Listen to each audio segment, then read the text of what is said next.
Hey guys, welcome to my third show on Springbok Rugby selection. Today I'm going to be talking about the back row. So we're talking the blind side, open side, flanker, and the number 8. As you can see, I've got my Springbok cap on, got my Springbok jersey shirt on. Sorry about the quality of the video. My light is out in the room, and I've got a desk lamp on my desk, and it's shining on me, so I might stand and sit quite close. But yeah, let's chat about the back row. I think we've got excellent players in the back row. I can name quite a few. I could just think of quite a few straight off the bat, and just thinking of I did a bit of research, and there's quite a few players in all of those positions that are really good. I don't think we have a problem in the back row. Not the same as we have in tight head or at scrum half, but I think there's more than enough players for the back row. I think the back row is the most interesting position of the three of the movies I'm going to do, because obviously the captain, I have a feeling, is going to come from that position, and the three people that are in the front running for captaincy, or there's 4, but there's the three of them are from the back row. And that's Siya Kolisi, Dwayne Vermeulen, and Warren Whiteley. All 3 of them are great players. All 3 of them are captains. Siya's for the Stormers, Warren for the Springboks and for the Lions, and Dwayne Vermeulen was captain for Toulon. I think he plays for Toulon. Yeah, I could be. I don't watch a lot of top 14. Every now and again it comes on TV and we get to watch. But yeah, so it depends on how Rassie Erasmus wants to play it. What kind of style of rugby does he play? What kind of captain is going to fit in with what he wants to achieve? Personally, I think Warren Whiteley's probably the most. I'd say he'd probably get it. He is the incumbent captain from last year. He just brings something special to the field that the other 2, they're just all different, and I just think Warren is quite a galvanizing, and he brings people together, and he really enjoys playing. So yeah, but let's chat about those 3 positions. So on their blind side, I was actually doing some research, and it's actually quite difficult to find some blind side flankers in the country that are really good, are better than Siya Kolisi, and I don't think there are any.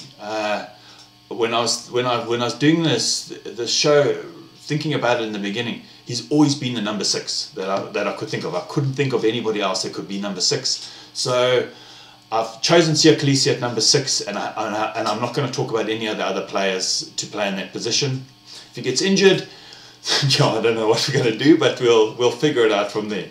At the 7 on the open side, we've actually got. We've got so much choice. We've got Francois Lowe, we've got Peter Steff plays there, Franco Mostert plays there, Peter Steff de Toy, I think is a great player. I think he should be a lock. I think playing him at Springbok level at flanker was, even though he did perform at that position, I just think it's not a good idea to play players out of position unless they've played there for quite a bit. Franco Mostert, I know he is playing a lot of number 7 for the Lions. He's doing very, very well, and currently he's the captain, and it seems to be suiting him, and he starts to be it's starting to gel with him. But yeah, so there's quite a few other players. There's not obviously specific open side, but we've got Uzair Kasim, Opa Mahoje. I've had another name here, Nazim Carr. Oh no, he's number 8. Sorry. Kwagga Smith. So yeah, there's quite a few players that we could play. That Jean-Luc Dupree. So there's a lot that we can play at that position. If I was choosing a number 7 to start for the Springboks, I'd probably choose Jean-Luc. I think he's big. He's a great ball carrier, excellent offloader, great over the ball.